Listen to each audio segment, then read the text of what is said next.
તો રાજકોટ રીબડાના પાટીદાર યુવાન અમિત ખૂંટ આપઘાત મામલે મહત્વના જે સમાચાર સામે આવી રહ્યા છે। મૃતક અમિત ખૂંટના ભાઈએ જેલ અધિક્ષકને પત્ર લખ્યો છે। જૂનાગઢ જિલ્લા જેલના અધિક્ષક દીપક ગોહિલ વિરુદ્ધ ગંભીર આક્ષેપો કરવામાં આવ્યા છે। જેલ અધિક્ષક અનિરુદ્ધસિંહ જાડેજાને ગેરકાયદે સગવડો કરી આપે છે। અનિરુદ્ધસિંહ જાડેજા હાલ જૂનાગઢ જેલમાં બંધ છે। જો કે અમિત ખૂંટના ભાઈ મનીષ ખૂંટ સમગ્ર મામલે ગંભીર આક્ષેપો કર્યા છે। અનિરુદ્ધને જૂનાગઢ જેલમાં ગુજસી ટોકના આરોપીઓ મળવા આવી રહ્યા છે તેવું પણ કહ્યું છે। જશપાલસિંહ જાડેજા અને સોયબ નાગોરી સહિતના લોકો અનિરુદ્ધસિંહને જૂનાગઢ જેલમાં મળ્યા છે। જૂનાગઢ જેલમાં અનિરુદ્ધસિંહને મોબાઈલ ફોનની પણ સગવડતા કરી આપવામાં આવી છે। તો વર્ષ 2018માં અનિરુદ્ધસિંહ જાડેજા જૂનાગઢ જેલમાં હતો ત્યારે પણ ગેરકાયદેસર પ્રવૃત્તિઓ જેલમાંથી કરતા હોવાનો પણ આક્ષેપ કર્યો છે। અનિરુદ્ધસિંહ જાડેજા જેલમાં બંધ રહીને અમિત ખૂંટના પરિવાર ઉપર હુમલો પણ કરાવશે તેવું મનીષ ખૂંટનું કહેવું છે। અમિત ખૂંટ આપઘાત કેસમાં પણ પુરાવા સાથે છેડછાડ કરશે। જો કે અમિત ખૂંટના ભાઈએ રાજ્યના જેલના વડાને પત્ર લખ્યો છે।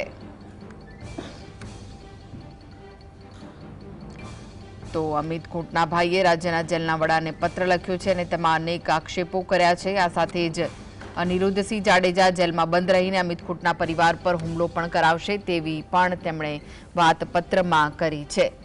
ત્યારે આ પત્રનો શું જવાબ આવે છે, શું પગલાં લેવામાં આવે છે તેના પર સૌની નજર છે। અનેક આક્ષેપો કરવામાં આવ્યા છે। 2018માં અનિરુદ્ધસિંહ જાડેજા જૂનાગઢ જેલમાં હતા ત્યારે પણ ગેરકાયદે પ્રવૃત્તિઓ જેલમાંથી કરતા હોવાનો પણ આક્ષેપ કરાયો છે। તો જૂનાગઢ જેલમાં અનિરુદ્ધસિંહને મોબાઈલ ફોનની પણ સગવડતા કરી આપવામાં આવી છે। આ સાથે જ તેને મળવા પણ અનેક લોકો આવી રહ્યા છે।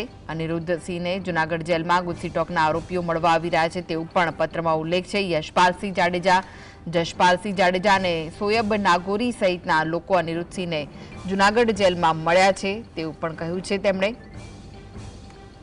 તો જેલમાં અનિરુદ્ધસિંહને મોબાઈલ ફોનની પણ સગવડતા કરી અપાઈ છે। તો પત્રમાં અનેક આક્ષેપો કરાયા છે। અનિરુદ્ધસિંહ જાડેજા હાલ જૂનાગઢ જેલમાં બંધ છે। જો કે અમિત ખૂંટના ભાઈ મનીષ ખૂંટ સમગ્ર મામલે ગંભીર આક્ષેપો કર્યા। અનિરુદ્ધસિંહને જૂનાગઢ જેલમાં ગુજસી ટોકના આરોપીઓ મળવા આવી રહ્યા છે તેવું કહ્યું। સાથે જ મોબાઈલ ફોનની પણ સગવડતા મળે છે। તો 2018માં અનિરુદ્ધસિંહ જાડેજા જૂનાગઢ જેલમાં હતો ત્યારે ગેરકાયદે પ્રવૃત્તિઓ જેલમાંથી કરતો હોવાનો પણ આક્ષેપ કર્યો છે। અનિરુદ્ધસિંહ જાડેજા જેલમાં બંધ રહીને અમિત ખૂંટના પરિવાર પર હુમલો પણ કરાવશે તેવું પણ મનીષ ખૂંટનું કહેવું છે।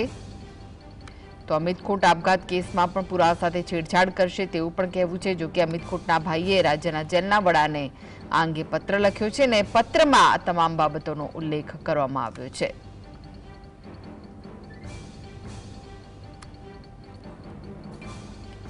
તો જે મહત્વના સમાચાર મળી રહ્યા છે, અમિત ખૂંટે રાજ્યના જેલ વડાને પત્ર લખ્યો અને અનિરુદ્ધસિંહ જાડેજા વિરુદ્ધ અનેક આક્ષેપો કર્યા છે।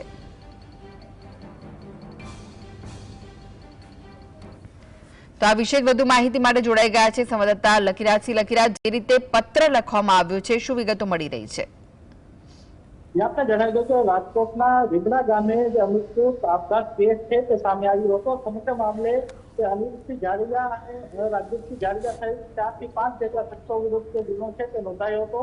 સમગ્ર મામલે અનિરુદ્ધસિંહ દ્વારા જે જેલમાં સરેન્ડર કરતા જે પોલીસ દ્વારા તેમનો કબજો લેવામાં આવ્યો હતો ત્યારે ફરી વખત તે જૂનાગઢ જેલમાં છે। હવે ક્યાંક આપઘાત કરનાર અમિત ખૂંટ ના ભાઈ દ્વારા જે જિલ્લા જે રાજ્યના જેલ વડા છે તેમના દ્વારા તેમને જે પત્ર લખીને જે વિગતો છે તે આપવામાં આવી છે।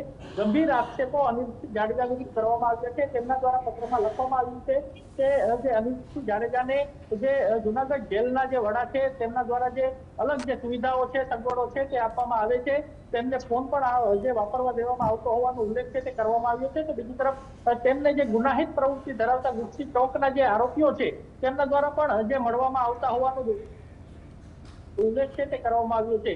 જસપાલ જે ગુજસી ટોકના આરોપીઓ છે તે અગાઉ જે જેલમાં રહી ચૂક્યા છે તેઓ પણ અનિરુદ્ધસિંહ જાડેજાને મળવા પહોંચ્યા હતા તેવો ઉલ્લેખ છે તે કરવામાં આવ્યો છે। તો બીજી તરફ જૂનાગઢના જે જેલર છે તેમના વિરુદ્ધ પણ ગંભીર આક્ષેપો છે તે કરવામાં આવે છે અને આ આ જે લેટર છે તે રાજ્યના જેલ વડાને દેવામાં આવ્યું છે, એટલે ચોક્કસપણે હવે પણ જે આગળ કઈ પ્રકારની કાર્યવાહી છે તે કરવામાં આવશે તે જોવાનું રહેશે, કારણ કે અગાઉ પણ જે રાજ્ય પોલીસ દ્વારા જે અલગ અલગ જેલમાં જે રેડ પાડવામાં આવી હતી તેમાં સંદિગ્ધ જે વસ્તુઓ છે, પ્રતિબંધિત જે વસ્તુઓ છે તે પણ મળી આવી હતી। ત્યારે હવે અનિરુદ્ધસિંહ જાડેજા વિરુદ્ધ વધુ એક આક્ષેપ છે કે અનિરુદ્ધના પરિવારજનો દ્વારા કરવામાં આવ્યો છે।